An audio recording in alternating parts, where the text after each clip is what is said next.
Дэвон 11.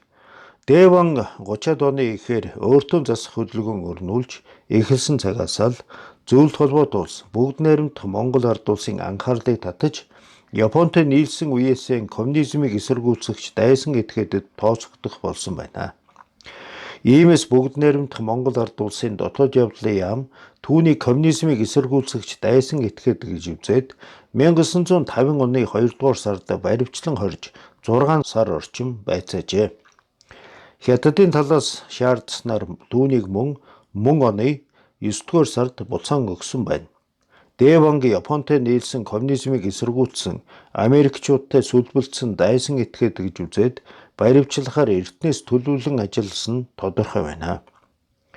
Үүнийг мөн 10 өвөр Монголыг нэгтгэж их Монгол улс байгуулахаар төлөвлөж байсан Гоминданттай хамтран эсэргүүцэл явуулсан Америкийн тагнуул болж тэдний даалгавраар бүгд найрамдах Монгол ард улс зөвлөлт холбоот улсад халдах гэсэн Монгол Хятадын харилцааг эвдэх гэсэн гэх зэргээр буруутгасан бөгөөд ерөнхийдөө хөрөнгөтөн орны ашиг тусын төлөө ардчлалын эсрэг явуулах хорт ажлуудыг удирдан тулгайлж байсан дайсан этгээд гэж үзсэн байдаг.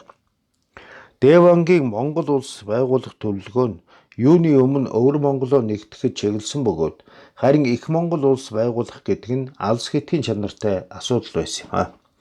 Тэрээр үүнийг хэрэгжүүлэхийн тулд Япон, Америкийн нэгдсэн улстай хамтран манай улс болон зөвлөлт холбоот улсад довтолохоор төлөвлөсөн зүйл огт байгаагүй. Монгол үндэстнийг нэгтгэх талаар 10 өвөр монголчуудын үзэл бодол нэг байсан нь Оросууд болон Хятадуудад таалагдахгүй байсан нь тодорхой юм.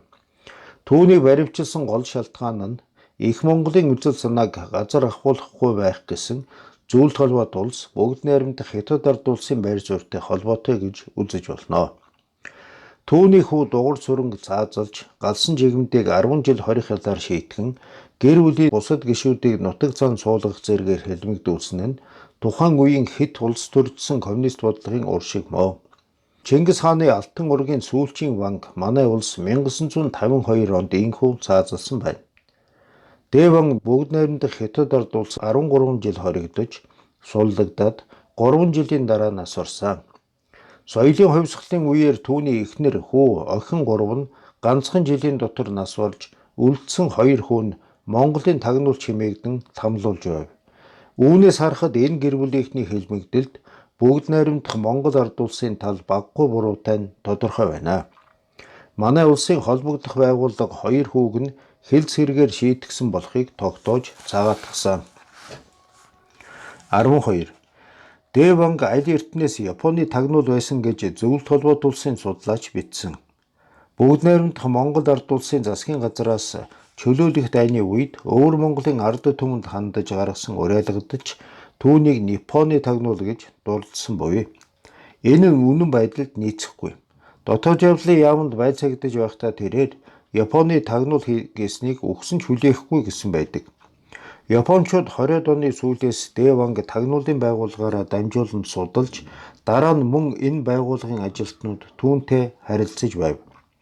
Харин Дэвон Японы тагнуулын байгууллагын үүрэг даалгаврыг гүйцэтгэж байсан явдал огт байхгүй юм а. Тэрээр нийгэм улс төрийн томоохон зүтгэлтэн учир гадны аливаа улсын тагнуул байх үндэсч үгүй билээ. Америкийн талтай мөн тагнуулын ажилтнуудаар нь дамжуулан харилцаж байсан. Харин түүний удирдлагад ажиллаж байсан зарим хүмүүс Японы тагнуулын байгууллагын даалгаврыг биелүүлж байсан нь тодорхой байдаг. Манай улсын тагнуулын байгууллагатай хамтран ажиллаж байсан хүмүүс ч бий. Хятадын талч түүнийг аль нэг улсын тагнуул байсан гэж үздэггүй. Харин тэрээр Монгол үндэстний нэр нөлөө бүхий томоохон удирдагчийн хувьд нэлээд хэдэн орны тагнуулынхны анхаарлыг татаж заримтай нь шууд харилцаж байжээ. Түүний удирдах байсан засгийн газруудын тусгай албад манай улс руу чиглэсэн тагнуулын ажиллагаа явуулж байгаагүй гэж тэрээр мэдүүлсэн байдаг. Дэвон аль нэг улс орны албанд элсэгдэж түүний үүрэг даалгаврыг биелүүлж байсан баримт байхгүй. Иймээс түүнийг Япон, Америк, Гоминданы тагнуул гэх зэргээр цоллох ямар ч үндэсгүй юм а. 13. Дэвонноор Япончуудад дагаар ороогүй, харин холбоотонд байсан. Тэд Гоминдан болон Хятадын коммунист намыг ч дагаж байгаагүй. Өөрөөр хэлбэл тэд өөрийн засаг захиргаа газар нутаг цэрэгтэй байсан болохоор харьцангуй бие даасан байдлыг бий болгож чадсан юм а. Энэ нь Девангийн өөртөө засах хөдөлгөөний нэг том ололт гэж үзв штэ. Тэрээр монголчуудыг хэн дэмжин түүнтэй хамтран ажиллана гэж ярьдаг байсан нь тухайн үед үүнээс өөр сайн сонголт байгаагүйтэй холбоотой юм а. Энэ нь бусдын дэмжлэгийг ашиглан Монгол үндэстнийг сэргэн мандуулна гэсэн санаа болохоос бус гадныхны гар хөл болно гэсэн үг биш байлаа. Түүнийг Япончуудын шууд гар хөл нь болсон хүүхэлдэй байсан мэтээр үзсээр ирсэн нь бодит үнэнд нийцэхгүй. Деван үүнийг өөртөө огт зөвшөөрч байгаагүй бөгөөд харин хятадуудаасаа урвсан Ван Зинвэ зэрэг хүмүүсийг хүүхэлдэй хэмээн басамжилж байжээ. Деван улс төрийн ялтнаар хоригдож байхдаа ч өөрийгөө хэрэгтэн гэж үздэггүй байсан тухай баримтвэ. Энэ нь өөрийн явуулж байсан үйл ажиллагааг буруу гэж үздэггүй байсны гэрч юм а. Харин төвшингийн найруулан бичсэн дурсамжуудад нь Деван өөрийгөө дайсан этгээд мэтээр өгүүлсэн байдаг нь коммунист үзэл сурталд тохируулсан зохиол гэж үзв штэ. 14. 20-р зууны 30-аас 50 дунд өрнсөн Өвөр Монголын өөртөө засах хөдөлгөөн нь монголчуудын үндэсний эрх чөлөөний хөдөлгөөний шууд үргэлжлэл юм а. Девангийн удирдах өрнүүлсэн үндэсний эрх чөлөөний хөдөлгөөний хамгийн том ололт нь Өвөр Монголын баруун хэсэгт монголчуудын засаг захиргааг байгуулж өөрийн газар нутаг цэрэгтэй болж харьцангуй бие даасан байдлыг бий болгож чадсан явдал юм. Энэ хөдөлгөөний эхний үе шат өөртөө засах эрхийн төлөө тэмцэж монголчуудын засаг захиргааг байгуулснаар дууссан.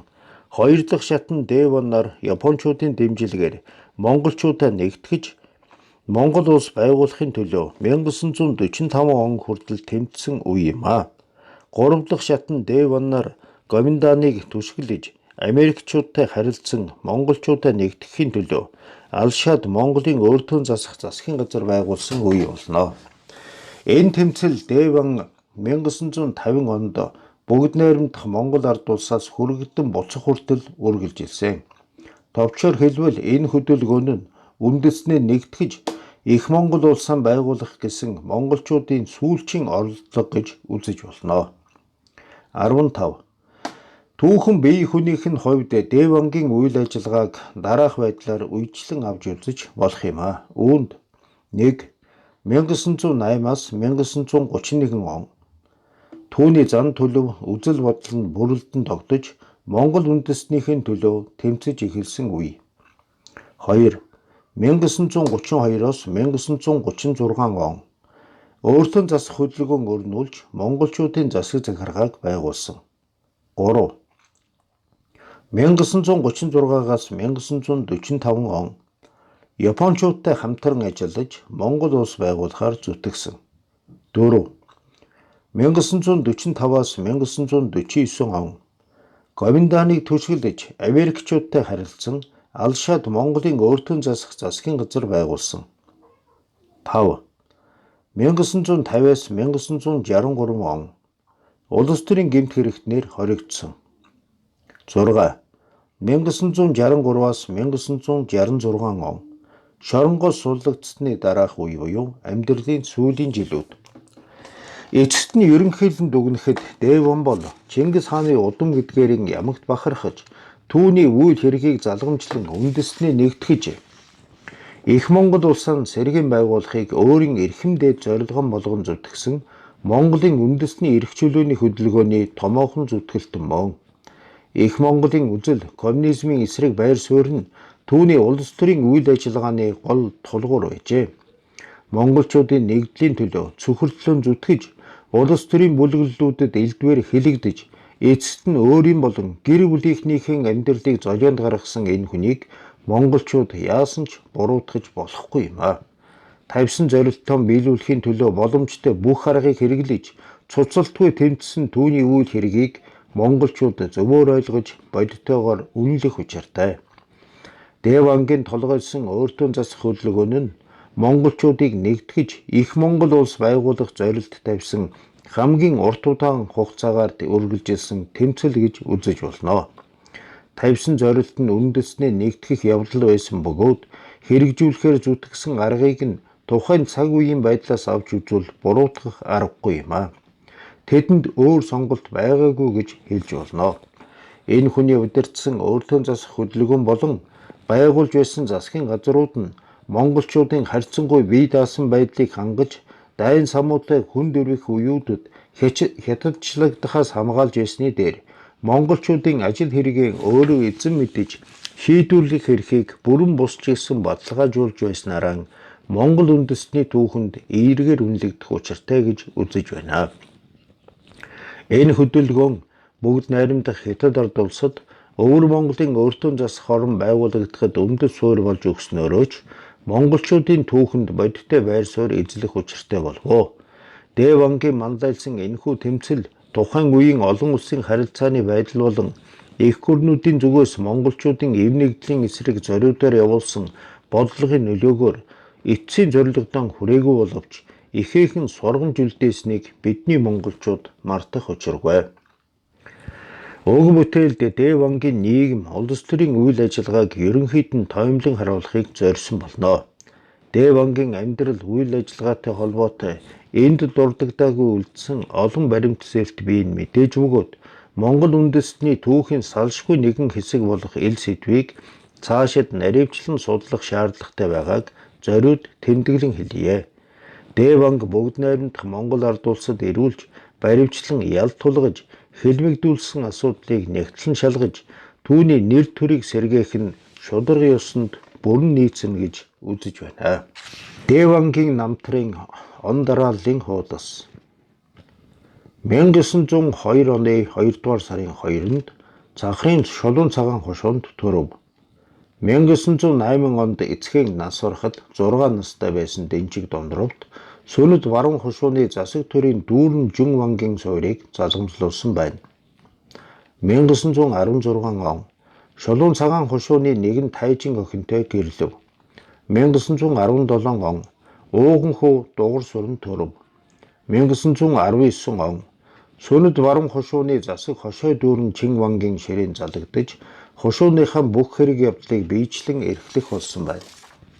1924 он Шилийн голын чуулганы дэд даргаар дэвшив. Танжинд очиж Манжин эзэн хаан байсан Пуйтэй уулзав. 1925 он Дуан Чирүү төрийн эрхийг төр барьж байхдаа Бээжинд хийлгсэн хуралдаанд Шилийн голын төлөөлөгчөөр оролцож зарим сонгуул хүлээсэн нь түүний улс төрд ойртох эхлэл болжээ.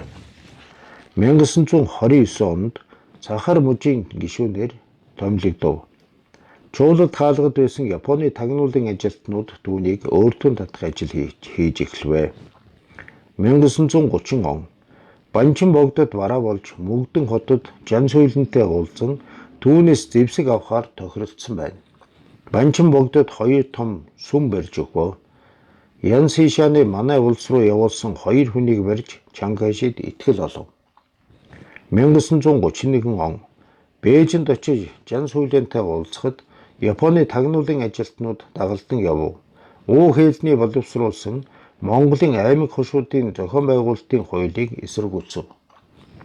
1932 он Япончууд ламын халхавчаар тагнуулын ажилтныг хошуунд нь суулгаж үйл ажиллагаа идэвхжүүлж эхлэв. Чангайшитэй 2 удаа уулзаж Монгол морин цэргийн дивиз болон цэргийн сургууль байгуулах асуудлыг ярив. 1933 он Вангийн ордондоо Монгол цэргийн сургууль байгуулав. Батхаалах хийдэд 7 сарын 26-нд өөртөө засах тухай асуудлаар анх удаагийн хуралдаан болсон байна. 2 дахь хуралдааныг 10 дугаар сарын 9-нд хийв. 2 дугаар сард Гоминдааны төлөөлөгчд Батхаалгад ирж тэдэнтэй хэлэлцээ хийв. 1934 оны 4 дугаар сарын 23-нд Батхаалгад Монголын орон нутгийн өөртөө засах засгийн явдлын зөвлөл байгуулагдав. 1935 он Японы цэрэг 1-р сард Цахар мужид орж ирэхэд Дээ Ван тэдний дэмжлэгээр Өвөр Монголын зүүн орны чуулган хошуудаас цэрэг татаж нэг хороо байгуулав. 12-р сард Дэлв хотогт тогтох болон Японы тагнуулчдын хамт Манж улсад очиж Кавантүний армийн командлагч Славын дарга нартай уулзаж 2 талын хамтын ажиллагааны асуудлан ярилцав. Дараа нь Пуйтэй уулзав. 1936 он Цахрын чуулганы захиргааг байгуулав. Монгол цэргийн Жанжин штабыг байгуулах ёслолын ажиллагаа 2 дугаар сарын 12-нд Дэвангийн ордонд болов. Монголын орон нутгийн засгийн явдлын зөвлөлийн хамгаалах анги 2 дугаар сард бослог гаргаж Батхаалгаас гарч Хятадын цэрэгт зэвсгэн хураалгасан байна. 4 дугаар сарын 24-ний өдөр анх удаагийн Монголын их хурал Шилэн голын чуулганы үзэмчин баруун хошууны Вангийн ордонд хуралдаж эхлэв. Дэхва хотод 5 дугаар сарын 12-нд Монголын цэргийн засгийн газар байгуулагдав. 6 дугаар сард Дэван тэргүүтээ удирдах хүмүүс Манж улсад айлчилж Пуйд бараалхаад Монгол манжийн гэрээг байгуулав. Мөн Кавантууны армийн удирдлагатай уулзав. 11 дугаар сарын дундуур Дэвангийн Монгол цэрэг болон Их Хятадын журмын цэрэг Япон зөвлөхүүдийн захиргаанд ор Сүүён мужид дайралт хийж няцаагдав. 1937 он 7 дугаар сарын 7-ны хэрэг явдлын дараа Фүзөөгийн цэрэг Дэвангийн Монгол цэргийг дайрч Дэхо хот руу довтолсон байна. 9 дугаар сард Дэвангийн Монгол цэрэг Япончуудтай хамтран давшилт хийж Жинэн, Бугад, Хөх хотыг эзлэв. 10 дугаар сарын 27-нд 2 дахь удаагийн Монголын их хурлыг хоригдуулж Монголын хамтарсан өөртөө засах засгийн газрыг байгуулж Хөх хотыг нийслэл болгов. 11 дугаар сард Монгол хязгаарын холбоо хороог Чуулал хаалганд байгуулж Дэванг орлогч даргаар томилов. 1938 он 3 дугаар сард Ёндан манчиг ван нас барж 7 дугаар сарын 1-нд 3 дахь удаагийн Монголын их хурлаар Дэванг тэргүүлэгчээр сонгов. 10 дугаар сард Дэван нар Японд айлчилж Эзэн хаан ерөнхий сайд болон холбогдох сайд нартай уулзав. 1939 он 4 дугаар сарын 29-нд Японы эзэн хааны зарилгаар Дэванг Монгол хязгаарын холбоо хорооны ерөнхий явдлын зөвлөлийн даргаар томилов. 8 дугаар сарын 29-нд 4 дахь удаагийн Монголын их хурал хоролдож 9 дугаар сарын 1-нд Монгол хязгаарын өөртөө засах холбоо засгийн газрыг тунхаглан Дэванг тэргүүлэгчээр сонгоод Чуулал хаалгыг нийслэл болгов. Дэван Чанкашитэй нууцаар харилцаж эхлэв. 1940 он тус оны эхээр Уюаны байлдаанд Монгол цэргийн 2 дивиз бутлаж цохигдож Дэван Лүшүшин нарын Чанкашитэй нууцаар харилцаж байсан нь Япончуудад илрэв. 3 дугаар сард Ван Зинвэн Нанжин дэх засгийн газрыг хүлээн зөвшөөрч түүнтэй хэлэлцээр байгуулав. 1941 он 2 дугаар сард Дэван 2 дахь удаа Японд айлчлав. 8 дугаар сарын 4-нд Монголын өөртөө засах улсыг тунхагласнаар тооцов. 1942 он 1 дугаар сард Япончуудад номхон далайн дайныг үүсгэсний дараа Дэван Азийг мандуулах сургамж бичгийг нийтлүүлв. Манж улс байгуулагдсны 10 жилийн ойд оролцохоор Дэван тэргүүтээ төлөөлөгчд 4 дугаар сард Чанчуунд очиход хаан Пуйийг хүлээн авч уулзан төрийн дайллага хийж хүндэтгэл үзүүлв. 1943 он 1 дугаар сард Азийг мандуулах сургамж бичгээр дахин нийтлүүлв. Дэван Манж улсаас Чуулал хаалганд ирсэн Маньбадар, Цог Бадарх нартай Япончууд ялагдсны дараа өөртөө засах улс байгуулах асуудлаар нууцаар ярилцжээ.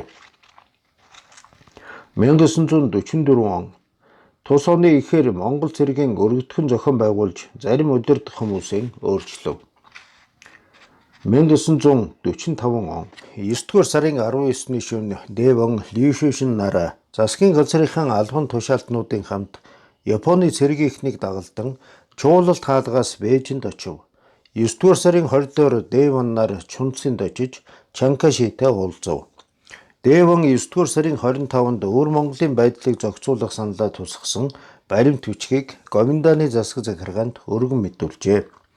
Чанкашийн шийдвэрээр Дэван 11 дугаар сарын сүүлээр Бээжинд суухаар ирэв. 1946 он Бээжинд Фүзөөтэй уулзаж ярилцав. Америкийн нэгдсэн улсын тагнуулын байгууллагын ажилтнуудтай харилцаж эхлэв. 1947 он 10 дугаар сард Бээжинд Чанкашитэй уулзав. Урд хамтран ажиллаж байсан монгол хүмүүстэйгэн харилцан ажиллаж эхлэв. 1948 он 9 дугаар сард Бээжинд Чанкашитэй уулзаж Монголын асуудлаар саналаа танилцуулж ярилцав. 1949 он 1-р сарын 1-нд Гоминдааны төв хорооноос онгоц ирүүлж Дэванг Нанжинд авсан бөгөөд Чанкаши түүнийг хүлээн авч уулзав. 1-р сарын 25-нд Дэван нар Алшаа хошууны төв Баян хотод очиж 4-р сарын 13-нд Өвөр Монголын бүх чуулган хошуудын төлөөлөгчдийн хуралдааныг хуралдуулав.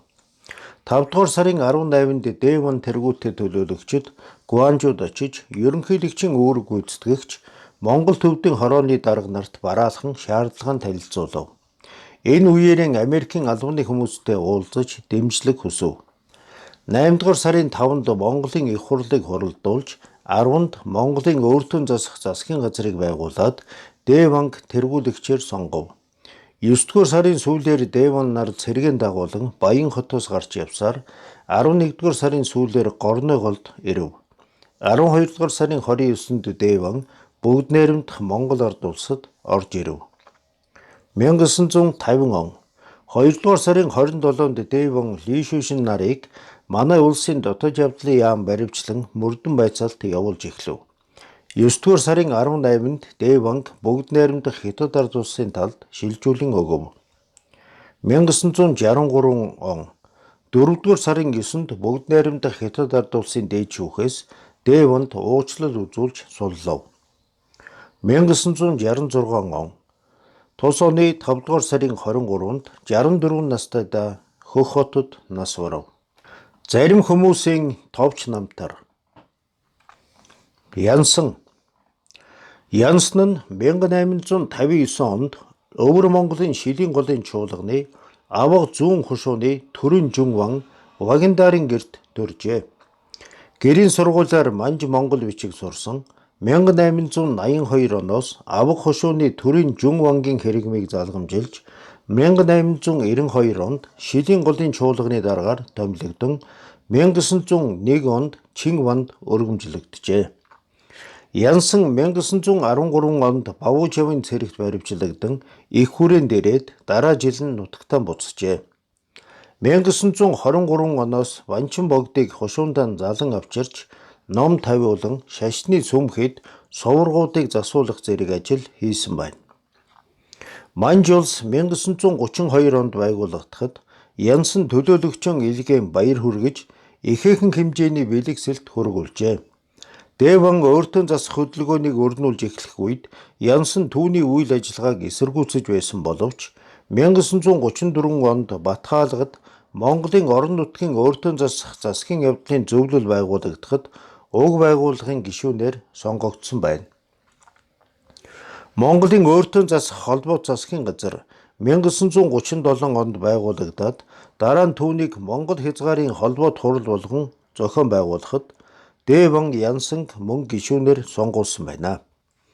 Тэрээр иргэдийнхэн аж амьдралыг сайжруулахад их анхаардаг, шүтлэг ихтэй тул шашны зан үйлүүдэд байнга оролцдог, жороо морины хорхойтой, хөрөнгө чинээ сайтай, угсаа залгамжилсан нөлөө бүхий ван байсан бөгөөд 1948 онд 90 настайдаа өөд болжээ. Ямдан Ванчиг нь 1869 оны 11-р сард Улаан цавын чуулганы халах баруун гарын Дархан бээлийн хошууны засаг төрийн Дархан бээл Гүнсэн дайжийн гэрт төрж гэрийн тусгай сургуулиар Монгол төвд хятад бичиг сурсан байна. Тэрээр 1890 оноос ах цэрэнд оржийнхон хэрэгэм зэргийг залгамжилж 1896 онд Улаан цавын чуулганы дэд даргаар томилогдсон 1910 онд хошууныхаа төвд Вангийн ордон хийд байгуулж суурьшсан бөгөөд 1915 онд Чингванд өргөмжлөгдсөн байна. Ямдан Ванчиг 1920 оноос Улаан цавын чуулганы даргаар томилогдсон ажиллахдаа сургууль байгуулах, Батхаалга хийдийг өргөтгөх, дээрэмчдийг нутгаасаа хөөн гаргах зэрэг томоохон асуудлуудыг шийдэж чаджээ. Тэрээр 1933 оноос Дэвангийн удирдсан өөртөө засах хөдөлгөөнийг дэмжиж Батхаалгад болсон 2 дахь хуралдааныг нээж үг хэлсэн бөгөөд 1934 онд байгуулагдсан Монголын орон нутгийн өөртөө засах явдлын зөвлөлийн дараагаар томилогджээ. Монголын цэргийн засгийн газрыг 1936 онд байгуулахад тэргүүлэгчээр нь томилогдов. 1937 онд Монголын Өрдөн засах холбоо засгийн газарт мөн тэргүүлэгчээр томилогдсон боловч засгийн бүх эрхийг Дэван хэрэгжүүлэх болсон байна. Яндан Ванчик Ван 1938 онд 69 настайдаа нас эцэслэжээ. Өвөр Монголын түүхэнд Ён Ван гэж бичигддэг. Гүнсэн Норов. Гүнсэн Норов нь 1871 онд Өвөр Монголын зостын чуулганы харчин баруун гарын хошууны засаг Чин Ван хэрэгэмтэй төрийн дүүрэн Жун Ван бөгөөд зостын чуулганы дарга байсан Вандал намжилын гэрт төрж багаасан Монгол, Хятад, Манж, Төвөд хэл бичиг заалгаж сурсан байна.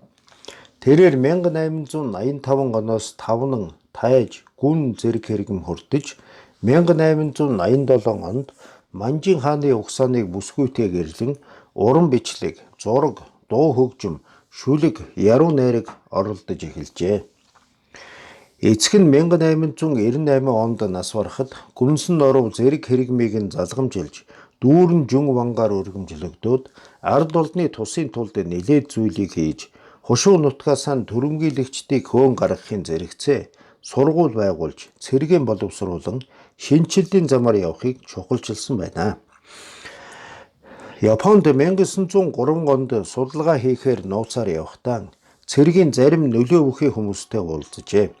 Эргэж ирээд хушуундаа Япон маягийн сургууль байгуулж хэсэг сурагчдыг сонгон дотоод гадаадын сургуульд явуулахын зэрэгцээ 1905 оноос сонин хэвлэн тараах болж шуудангийн үйлчилгээ явуулан 90 км цахилгааны шугам татсан байна. Мөн эсгий, саван, лаа, будлаг хийх, даавуу нэхэх, булах жижиг үйлдвэр байгуулж Оросоос мөнгө зээлийн банк байгуулж гадаад дотоодоос бараа худалдан авч байжээ. Японы хуурай замын цэргийн сургуульд 5 хүн сургасан байна. 1907 онд хушуунаас 300 морьт цэргийг сонгон хааны ордны шадар цэрэг болгосноор өөрөө хааны ордны шадар түвшмлэр өргөмжлөгдөж байжээ.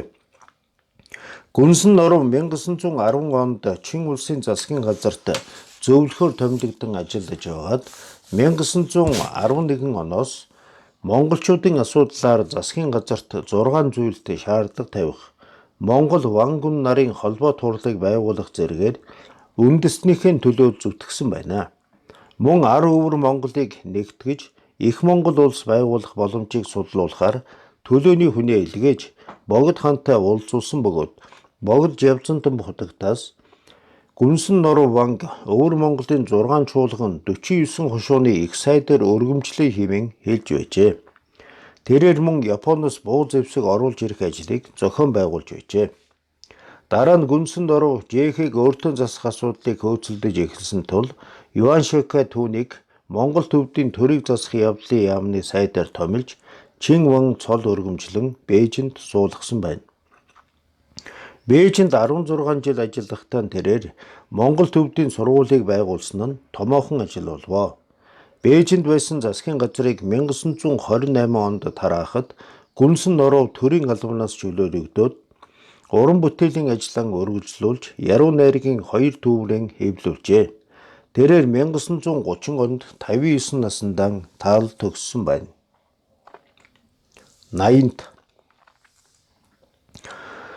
80-т нь 1874 онд Ар Монголын Сайн Ноён хан аймгийн Адгийн засаг хошуу буюу одоогийн Өмнөговь аймгийн нутагт Хошой Чин Ван дармын гэрт төрж багаасан эцгийн даган Бээжинд сууж Монгол, Хятад, Манж, Төвөд хэл бичиг сурсан байна.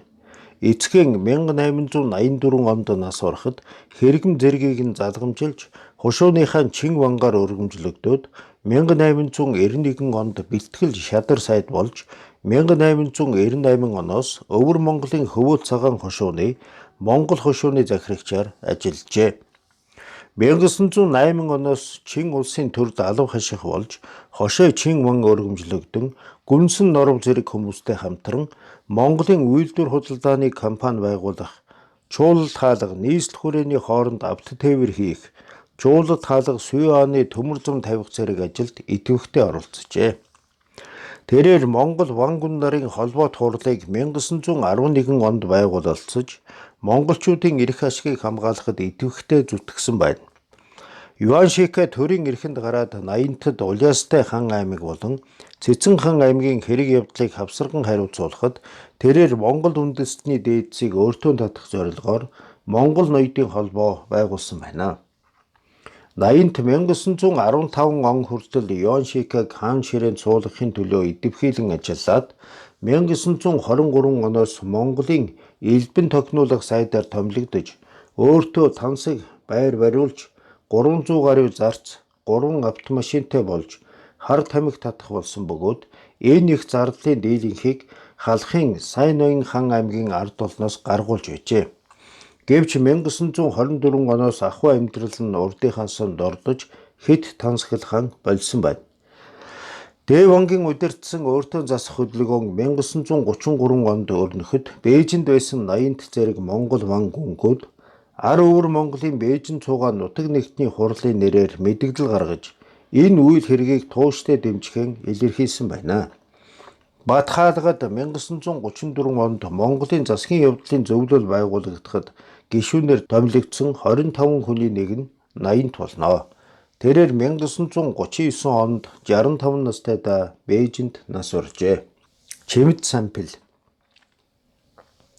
Чимэд сампил нь 1874 онд Өвөр Монголын Жирмийн чуулганы Ордосын өмнөд хошууны ван Төв Үлзэтийн ордонд төрж эцэг нь угсаа залгамжлах боломжгүй болсон тул вангийн тушаалыг өвлөх болж багаасан манж, монгол, хятад хэл бичиг заалгасан байна. Тэрээр 1897 онд 23 настайдаа хошууны захирагч болж гүн цол хүртэн 1902 онд Жирмийн чуулганы дэд дарга 1905 онд даргаар томилогдоод дараа жил нь тогтох тайжийн толгойсон бослогыг дарсан байна. 1909 оноос ордон бариулсан зардлаа нөхөхийн тулд газар худалдах, түрээслэх зэргээр мөнгө олж байжээ.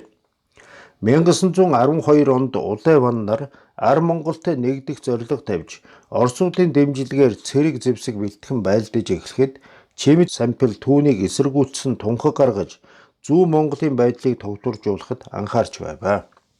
Тэрээр 1914 онд Дундад иргэн улсын хууль тогтоох хорооны гишүүнээр сонгогдож 1918 онд Хошой Чин ванд өргөмжлөгдөөд 1925 оноос архины үйлдвэр худалдан авч нилээд баяжсан бөгөөд 1927 онд хошууныхаа газараас таслан худалдаж байжээ. Зүүн хойдын засаг захиргааны хороог 1932 онд байгуулахад Чимэд сампил гишүүнээр томилогдож зүүн хойд орны тусгаар тогтнолыг тунхаглахад идэвхтэй оролцсон бөгөөд дараа нь Манж улсыг байгуулахад Хянганы ерөнхий товчооны даргаар томилогдоод Хянганы 4 муж болон Монгол хошуудыг ерөнхийлөн захирах болсон байна. Чимэд сампил 1934 онд Манж улсын Монголын засгийн явдлын яамны сайдаар томилогдож 1937 он хүртэл ажиллажээ. Тэрээр 1942 онд 69 настайдаа нас барсан байна. Буян далай. Буян далай нь тодорхойгүй онд Цахрын Хөвөөчаар хошуу буюу одоогийн Шилийн гол аймгийн Хөвөөчаар хошуунд малчны гэрт төржээ. Хятад нэр нь Жав Хуухай. Тэрээр багаасаа Монгол, Хятад, Манж хэл бичиг сурч уран бичлэг, зургийн авьяасаа хөгжүүлжээ.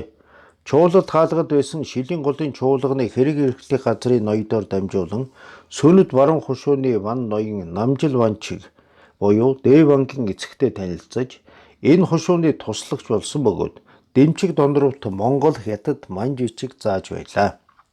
Дараа нь Намжил ванчиг вангийн 4 дахь хатны дүүг эхнэр болгон авч вангийн ордонд их эрх мэдэлтэй хүн болсон бөгөөд дэмчиг дондорвын нас бага байхад хошууны ажил хэргийг голлон явуулж байв. Ар Монголын цэрэг 1913 онд Сөнөд баруун хошуунд орж ирээд вангийн ордон шатаасан тул Буян далай дэмчиг дондорвын хамт чуулалд хаалганд сууж байжээ. Энэ үедээ тэрээр дэмчиг дондорвыг Бээжин хүртэл дагуулan явж ноёд ихстэй танилцуулан улс төрийн ажиллагаанд сургаж байв. Буян далай 1931 оноос Дэвантай хамтран улс төрийн үйл ажиллагаанд оролцох болж 1933 онд Манж улсад очиж Монгол Япончуудтай уулзан тэдний дэмжлэгийг авахар тохиролцсон бөгөөд 1934 онд Монголын засгийн явдлын зөвлөлийг байгуулахад Амрыг хамгаалах газрын дараагаар томилогдсон байна. Монголын цэргийн засгийн газар 1936 онд байгуулагдахад Буян далай нарийн бичгийн газрын дараагаар томилогдож 1937 онд Монголын өөрлөлтөн засах холбоо засгийн газрын үед шинээр байгуулсан Баян талын чуулганы дарга дээд шүүхийн дарга болсон байна. Дараа нь 1944 оноос Дэвангийн нэг дивизийг хавсран захирч байв. Япончууд бууж өгөх үед Дэван Буян далай нарын 4 төлөөлөгчийг Зөвлөлт Монголын цэрэгтэй хилцээ хийлгэхээр явуулсан боловч бүтсэнгүй. Цэргийнхэн Буян далайг Сүнэд баруун хушуунд тавьж явуулжээ. Тэрээр Сүнэд баруун хушуунд байгуулагдсан бүгд найрамдах Өвөр Монгол ард улсын төр цагийн засгийн газрын тэргүүлэгчээр сонгогдсон боловч үйл ажиллагаа явуулж чадсангүй. Улс төрийн үйл ажиллагаанаас холдож гэртээ байж байгаад өвчнөөр нас барсан гэдгээ. Зарим их сурвалжид түүнийг гэртээ харих замдаа дээрэмчлэлд алагдсан гэж дурдсан байдаг. Жодов жав нь 1876 онд Шулуун цагаан хонин сүрэг буюу одоогийн Шилийн голын 50 хошууны Сангийн далай гэдэг газар төржээ. Түүний өвөг дээдс нь үе улиран цахрын үхэр хонин сүргийн амбан байжээ. Хятад нэр нь Зуошихай. Тэрээр багаасаа гэрийн сургуулиар манж монгол бичиг сурсан бөгөөд 1896 онд 20 настайдаа үхэр сүргийн дэд амбан болж 1900 онд хонь үхэр сүргийг захирах амбан болов. 1912 онд 500-аад хүнтэй морд цэрэг бүрдүүлж Даригангийг дайдаар мордсон боловч ялагдаж өөрөн шархтан баривчлагдсан бөгөөд 1915 онд халахын гяндангаас суллагдж ирээд амбаны тушаалан сэргээсэн байна. Жодов жав 1917 оноос Дундад иргэн улсын Монгол төвдийн төрийг засах яамны дэд сайдаар ажиллаж байгаад 1921 онд дахин мянган сүргийн амбанаар томилогдсон. Захрын 12 хушуунд Монгол партизан анги байгуулахад 500 гаруй цэрэг захирч байв. Гоминдааны засгийн газраас 1929 онд түүнийг Монгол төвдийн хорооны Бээжин цугаа хэрэг эргэлдэх газрын дэд дарга бөгөөд Захар мужийн засгийн газрын гишүүнээр томилжээ. Монголын өөрлөлтөн засгийн явдлын зөвлөл 1934 онд байгуулагдахад Жодов жавыг гишүүнээр томилсон бөгөөд тэрээр 1935 онд захирч байсан цэргээ авч Лүшүшинтэй нийлсэн байна. Дэван 1936 онд Цахрын чуулганы захиргааг байгуулж дараагаар нь түүнийг томилов. Монголын өөрлөлтөн засах холбоо засгийн газрын гишүүнээр 1937 онд Монгол хязгаарын холбоо турлын ерөнхий явдлын яамны сайдаар 1938 онд Монгол хязгаарын өөрлөлтөн засах холбоо засгийн газрын засгийн явдлын хорооны дараагаар 1939 онд томилогдсон ажиллаж байгаад 1941 онд зөвлөхүүдийн хорооны дарга болжээ. Захрын чуулганы дарга байсан Жодов жав 1944 онд Цахрын цэргийг нэгтгэж нэг дивиз олгоод Дислэгч генерал цолтойгоор түүнийг захирах болов. Монгол зөвлөлтийн цэрэг Өвөр Монголд ороход уг дивизийн дарга байрлагчид тэдэнд бууж өгчээ. Цэргийнхэн уг дивизийн Жодов жав, Голмын цай зэрэг дарга нарыг бүгд найрамдах Монгол ард улсад авчирсан байна. Жодов жав 1947 онд 71 настайдаа Улаанбаатарт өөд болжээ.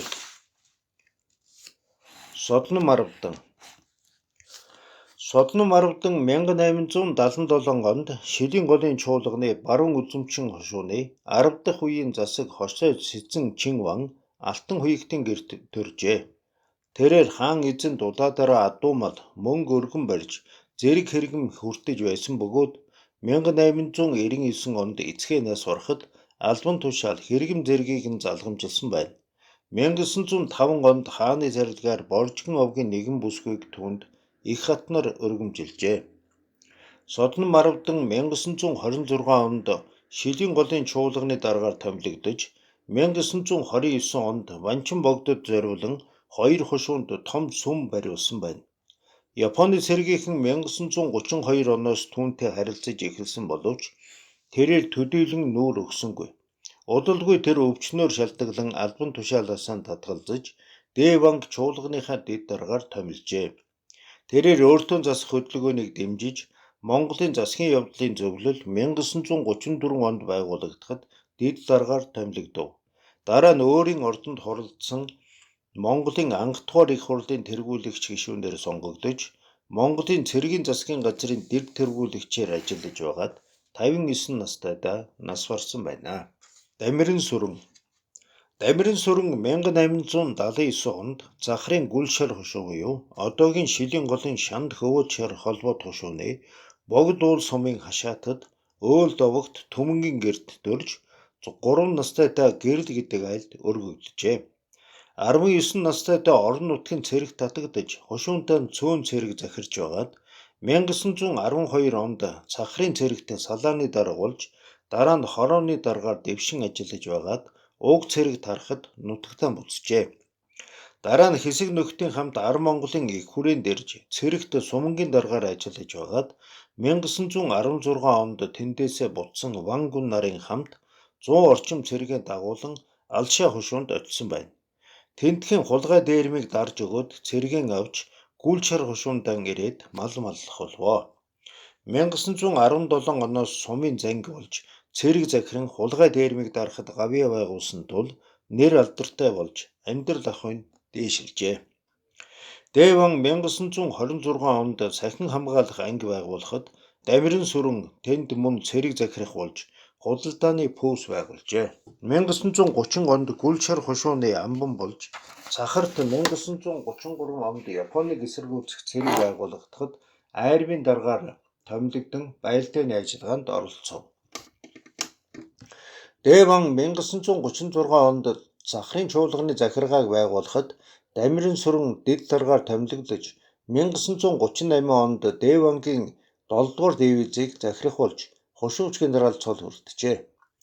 Чөлөөлөх дан эхлэхэд уг дивиз Зөвлөлт Монголын цэрэгт бууж өгсөн бөгөөд Дамиран сүрэн өөрийн хүү Шагдар болон цэргийн дагуулan Үлзий очир Бэлэгбаатар нартай нийлж 4 хоног яваад Улаанбаатарт иржээ. Дамиран сүрэн Улаанбаатарт нэлээд чөлөөтэй хангалуун амьдарч зарим дарга нар нь сургууль сурч цэргүүдийн олонх нь ажилчин малчин болсон байна. Тэрээр 1948 онд зэвсэггүй 100 цэргийн дагуулan нутагтаа буцаж очоод Улаанхад хотод зөвлөгөөний тэнгисийн зөвлөхөр ажиллаж байгаад 1950 онд 72 настайдаа таал төгсжээ. Дэлгэв хотогт Жамсран жав. Жамсран жав нь 1884 оны 10 дугаар сарын 8-нд Засагдхан аймгийн Загд самбарын хошуу буюу одоогийн Завхан аймгийн Төдөвтэй сумын Баян айраг уулын Түшлэгийн булаг гэдэг газарт төрж 5 настайдаа Дэлгэв хотогтын 5 дахь дүрээр тодорч нар ванчин хийдэд залагдсан Жалхан цутагтаар ном заалгаж эхэлжээ. Тэрээр 7 настайдаа равжин цахил үрдэж 13 нас хүртлээр төр шашны зан үйлд суралцсан байна. 21 настайгаас шашны болон нийгмийн амьдралд идэвхтэй оролцох болж 1916 онд Дэлгэв хотог цолыг хүртэн Сулин хэрд очиж Хатанбаатар Магсаржавын цэрэгт цэргийн ламаар хагас жил гаруй ажиллажээ. Хатанбаатар Магсаржав 1919 онд Тагнын урайхайг тогтнуулахаар цэрэг авч мордох үед хамт явж үүрэг гүйцэтгээд 1920 онд бодоо догсон нарын хүмүүстэй танилцсан Орос улсаас тусламж гуйх бичигт Богд хааны тамгыг даруулах арга ухааныг сүүгчлэн өгч байв. Дэлгэв хотогт 1921 онд Улаастан яамны сайдаар томилогдож цагаантны үлдэгдлээс сэргийлэх хулгай дээрмийг арилгах зэрэг чухал үүргийг гүйцэтгэсэн байна. Тэрээр 1922 онд Ардын засгийн газрын заавраар Дамби Жансонд нууц захидал илгээж түүнийг устгах ажиллагаанд тусалжээ. Бүгд найрамдах Монгол ард улсын засгийн газраас 1924 онд түүнд Самади багшийн тамгыг олгосон бөгөөд тэрээр өөрийн хөрөнгөнөөс олон байгууллагад хандив өгч байлаа. Мөн эд хөрөнгөнийхэн хагасыг ардын цэрэгт тусламж болгон өгсөн байна. Түүнд бодоогийн хэрэгт идэвхтэй оролцсон Дамби Жансонтой холбоотой байсан Банчин богд Монгол дэрнэ гэсэн цууд хараасан Манзуушир Югзар хотогт зэрэг 38 хүний хувилдаанд оролцсон зэрэг ялт тулгаж 2 жилийн хугацаагаар тэнцэн харгалзах болжээ. Дотоодыг хамгаалах газраас 1931 онд түүнд тусгай даалгавар өгч хил дагуулсан байна. Тэрээр Хөлбөмбөр аймгийн Солон хушууны Шинэхэн балгаас одоогийн Эвэг үндэстний Өртөн засах хушууны нутагт очжээ. Тэр үедээ Зөвлөлт холбоот улсын чит мужаас хэсэг бурятуудыг дагуулan энд ирсэн Эренчин доржтой танилцаж нөхөрлсөн байна. Япончууд өвөр Монголын зүүн хэсгийг эзлэх үедээ тэдгээр бурят нарын хамт Шилийн голын нутагт нүүдлэн ирж Авгнар зүүн хушууны Хондын сум буюу одоогийн баруун үзэмчин хушууны нутагт бурят хушуу байгуулан амьдрах болжээ. Дэлгэв хотод Эренчин дорж нарын байгуулсан энэ хушууных нь том баггүй бүгд зэвсэгтэй явдаг бөгөөд 300 гаруй жинхэнэ цэрэгтэй учир нэлээд хүчирхэг байжээ. Иймээс Дэлгэв хотод Гоминдааны засгийн газрын хууль тогтоох хорооны гишүүнээр сонгогдсон байна. Япончууд 1934 онд Шилийн голд орж ирэхэд Дэлгэв хотод Дэванг түшиглэн Монголын засгийн явдлын зөвлөлд орж улс төрийн үйл ажиллагаанд оролцсон байна. Тэрээр 1935 онд Дэван Кавантууны армийн удирдах хүмүүстэй уулзаж хилцээ хийхэд хамт явуулсан юм а. Дэвангийн даалгавраар 1939 онд тэрээр Гоминдааныхантай нууцаар холбоо барьж Чанкашитэй харилцах замыг нээж өгсөн байна. Япончууд 1942 онд Дэлгэв хотыг төвдөд явуулж 9-р богдыг тодруулах ажилд ашиглахаар төлөвлөсөн байна. Түүнийг Гонконгод очиход Английн тагнуулынхан мэдэж Гоминдааныханд мэдэгдснээр Чунцанд мэхлэн аваачжээ.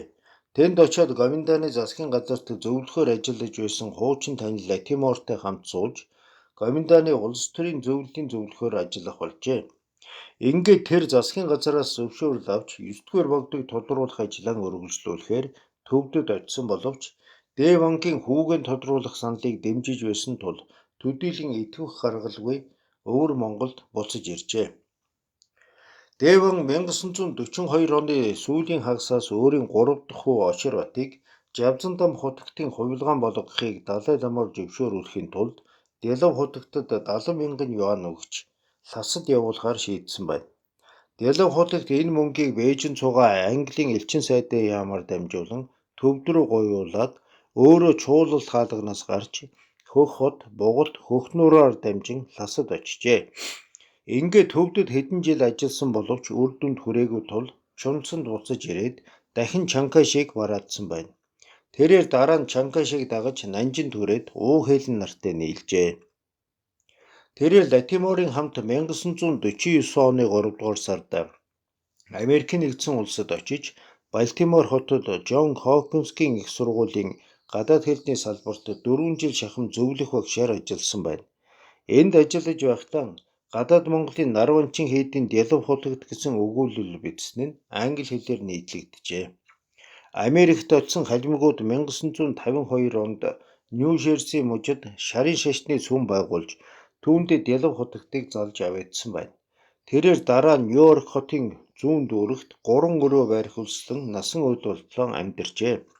Дэлгэв хутагт 1965 онд 82 настайдаа таал төгссөн байна. Дэлгэв хутагт бол Дэвангийн хамгаас илүү идэхэн биширдэг гэгэн хутагт байлаа. Жагар 1884 онд Өвөр Монголын 100 өдийн чуулганы Байрын баруун хушууны 12 дахь үеийн засаг төрийн жүн ван Эрхэн баярын гэрт төржээ. Түүний жинхэнэ нэр нь Жагар дорж бөгөөд мөн Жагаржав гэж өргөмжлөн дууддаг байв.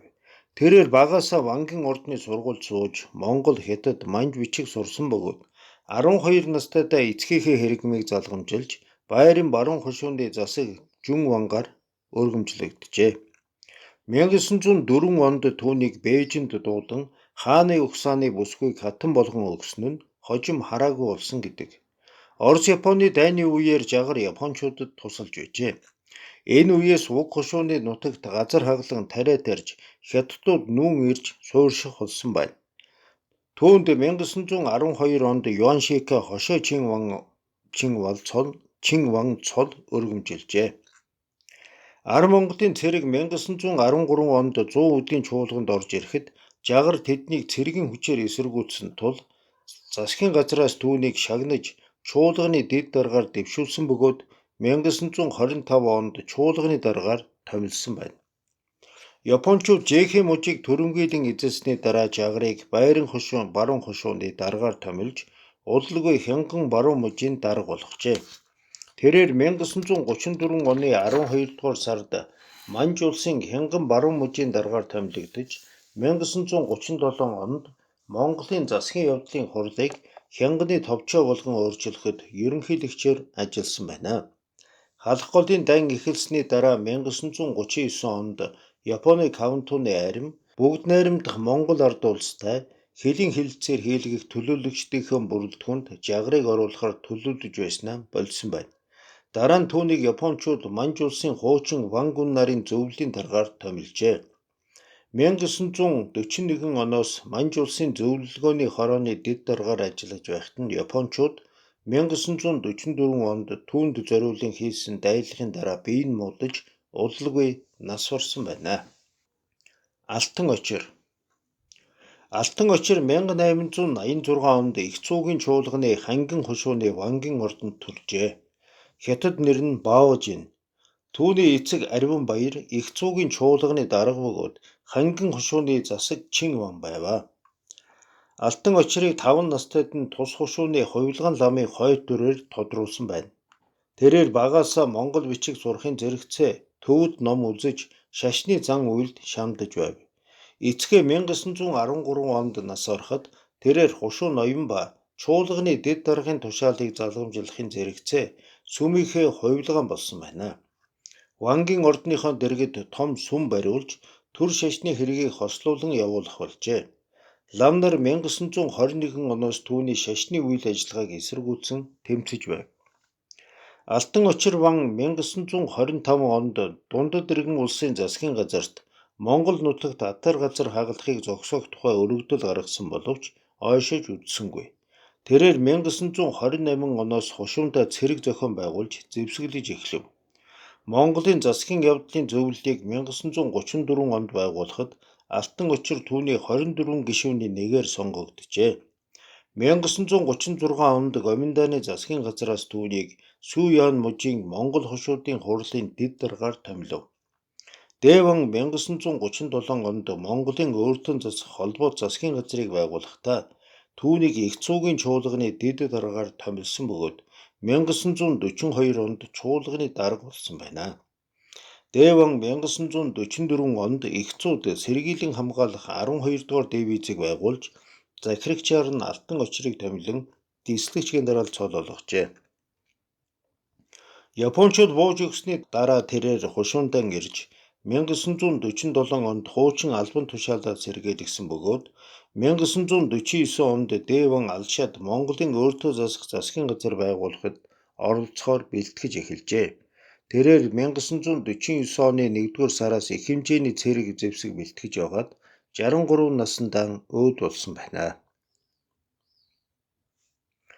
Сунжин Ванчиг Сунжин Ванчиг нь 1886 онд Шилийн голын чуулганы хуучид зүүн хушууны 12 дахь үеийн засаг Эрдэнэ Жүн Ван Дондог сэнгийн гэрт төржээ. Хятад нэр нь Сун Фуцян. Багаасаа сүмд сууж лам болоод Монгол төвд хэл сурсан бөгөөд Манж хятад бичгийг сайн мэддэг болжээ. Тэрээр шашны номд нэвтэрч гэвш цол хүртэн унзадын зэрэгт хүрэхин зэрэгцээ нэртэй сайн эмч болсон байна. Түүний ах Цэрэн Доожил Ван 1914 онд хушууныхаа олон малчтыг дагуулan ар Монгол руу нүүсэн тул Сунжин Ванчгийг хар болгож хушууны Вангийн суурийг залгамжлуулсан байна. Тэрээр гэрлэж 6 хүүхэдтэй болов. Дэван 1928 онд Шилийн голын чуулганы дэд даргаар томилогдоход тэрээр туслагч нь болжээ. Өвөр Монголд ирсэн Ванчин богд түүнд хамбын цол өргөмжилсөн байна. Сунжин Ванчиг өвөр Монголын өөртөө засах хөдөлгөөнд анхнаасаа идэвхтэй зүтгэж бүх хуралдаануудад төлөөлөгчөөр оролцсон бөгөөд 1939 онд байгуулагдсан Монгол хязгаарын өөртөө засах холбоо засгийн газарт ардын явдлын яамны сайдаа томилогдохын зэрэгцээ Монголыг мандуулах зөвлөлийн дараагаар ажиллаж байжээ. 1940 онд Монголын аж амьдралын эвлэлийн дэд даргаар ажиллав. Монголын өөртөө засах улс байгуулагдахад түүнийг Монголыг мандуулах зөвлөлийн дарга, Шилийн голын чуулганы дарга, мөн чуулганы сэргийлэн хамгаалах дивизийн даргаар томилж Дислэгч генерал Цол олгосон байна. Дайн дуусахад хушуулдан ирээд сууж байтал Зөвлөлт Монголын цэргийнхэн Ван гүн нарын хурлыг хуралдуулж түүнийг шилийн голын чуулганы дараагаар томилжээ. Тэрээр төлөөлөгчтөн томилон Улаанбаатарт очуулж чой болсонтой уулзуулсан байна. Сунжин Ванчиг 1946 онд Өвөр Монголын өөртөө засах хөдөлгөөний холбоо турлын гишүүнээр сонгогдож, Өвөр Монголын өөртөө засах орны засгийн газар байгуулагдахад зөвлөгчийн тэнхимийн дараагаар томилогдсон ажиллаж байгаад 1948 онд 63 настайдаа нас орсон байна. Түүнийг шилийн голын чуулганы 3 хэцүү вангийн нэг гэдэг байжээ. Линшин 1886 онд хар мөрөн мужийн Солон баруун гарын шулуун шар хошуу буюу одоогийн Эвэг үндэстний өөртөө засах хошуунд төржээ. Багын нэр нь Пүүсян. Тэрээр багаас нь сэсэн сэргэлэн учир эцгээсэн манж бичиг сурсан бөгөөд сургуульд орж хятад хэл үзжээ.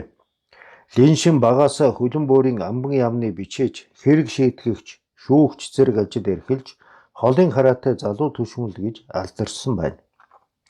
Хөлөн бөөр 1911 онд тусгаар тогтноход амбан яамны баруун тэнхимийн туслагчаар томилогдов. Хөлөн бөөрийн онцгой орныг 1920 онд татан болгоход түүнийг хэрэг шийдэх захиргааны дараагаар томилжээ. Тэрээр хар мөрөн мужийн цэргийг хөлөн бөөрөөс хөөн гаргахад идэвхтэй ажиллаж Монгол хошуудыг хамгаалж байв. Линшин дундад эргэн улсын үед хар мөрөн мужийн засгийн газрын зөвлөх 103 мужийн аюулаас хамгаалах ерөнхий захиргаа болон Монголын хэрэг хязгаарыг захирах албанд зөвлөх Бээжингийн засгийн газрын зөвлөх зэрэг албан тушаалуудад ажиллаж байв. Зөвлөлтийн улаан айрам 1929 онд хайлаарт орж ирээд хөлөн бөөрийн аюулаас хамгаалах нийгэмдгийг байгуулж дараагаар нь Линшинг томилон ажиллуулж байжээ. Япончууд манж улсыг байгуулахад тэрээр энэ ажилд оролцож тэдэнтэй хамтран ажиллах болов. Түүнийг манж улсын хянганы товчооны хянган умар салбар мужийн дараагаар томилжээ. Гэвч тэрээр Японд айлчлах үеэсээ тэдэнд дургуутсан шүүмжлэх болсон байна. Линшин 1934 онд манж улсын төлөөлөгчдийн тэргүүнээр томилогдсон Манжуурт очиж бүгд найрамдах Монгол ард улстай хийсэн хөлийн уулзалтанд оролцохдоо Япончуудтай муудалцжээ. Тэрээр 1935 онд болсон бүгд найрамдах Монгол ард улс манж улсын хөлийн асуудлаар хийсэн хэлэлцээнд төлөөлөгчдийг тэргүүлэн оролцсон боловч бие дааж үг хэлэх боломжгүй байснаас Япончуудтай мөн зөрчилдөж байв. Линшин 1936 онд Япончуудыг илээр шүүмжилж тэдэнтэй үзэл бодол нийлэхгүй байгаагаа илэрхийлжээ. Иймээс Японы цэргийнхэн түүнийг Зөвлөлт Монголын талтай сүлбэлцэн хэмээн баривчилж буудан хороосон байна. Зэн Юнчан нь 1888 онд Өвөр Монголын зослын чуулганы Харчин баруун гарын хошуунд төржээ. Монгол нэр нь Алтан очир, Номон бэлэг. Тэрээр Гүнсэн Нуруу вангийн байгуулсан сургуульд суралцаад 1906 онд Токиод их сургуульд явж төгсөж ирээд цагдаагийн товчооны дараагаар ажиллажээ. 1923 оноос Монгол төвдийн сургуулийн захирлаар томилогдсон ажиллаж байгаад 1925 онд Өвөр Монголын Ардын хувьсгалт намыг байгуулахад оролцож 1926 оноос Финюсаны зөвлөх болж бүгд найрамдах Монгол улсад суух төлөөлөгчөөр ажиллав.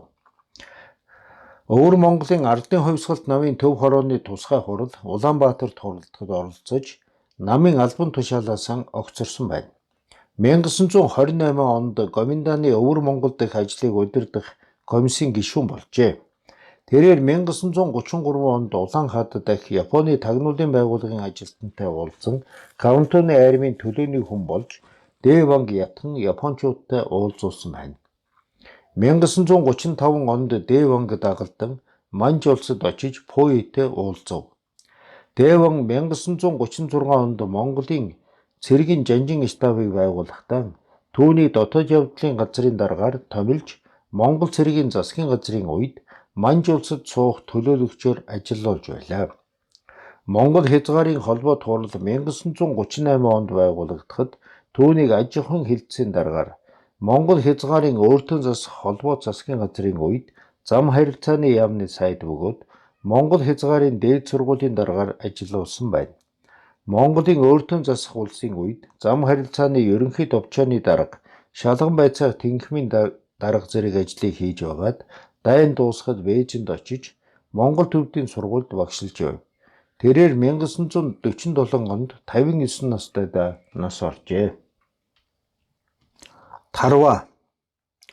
Тарва нь 1891 онд Өвөр Монголын 100 өдийн чуулганы арх орчин хушуунд төржээ. 7 настайгаас сүмд шавлан сууж лам болсон боловч 8-ны ажилд сонирхолтой байваа. Тэрээр нутагтаа газар тариалан эрхлэх, чин тээх зэрэг ажил хийж нэлээд ашиг олоод жижиг үйлдвэр байгуулж дэлгүүр ажиллуулжээ. Түүний арилжаа 8 үйлдвэрлэлийн ажил ихээр өргөжин тэлж, хувийн хөрөнгөөр сургууль, зочид буудал бариулж сүм хэд засварлаж байжээ.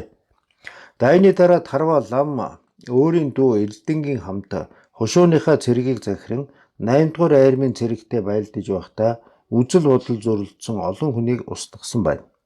Тарж утарсан цэргүүдийг нэгтгэн морьт цэргийн 1-р бригадыг байгуулахад Тарваг дэд даргаар томилжээ. Тэрээр 1948 онд комендантынхаас алж нэрийг өөрчлөөд хийдэд лам болж суусан байна. Тарва лам 1949 онд Алшаа хушуунд очиж Дээвангийн удирдсан Монголын өөртөө засах засгийн газар байгуулах ажиллагаанд оролцож 2 дугаар дивизийн дэд даргаар томилогджээ. Дээван Лишүшин нар бүгд найрамдах Монгол ард улсад очсны дараа Тарва лам 500 гаруй цэргийн дагуулan Баян хотод ирж зэвсгэн хураалгасан тул түүнийг Уюун Сяны улс төрийн зөвлөлийн гишүүн болгосон байна. Тарва 50-ад оны эхнээс жижиг дэлгүүр ажиллуулан амьдарч байгаад 1968 онд 78 настайдаа нас барсан байна. Тэрээр Өвөр Монголын том баячуудын нэг байваа.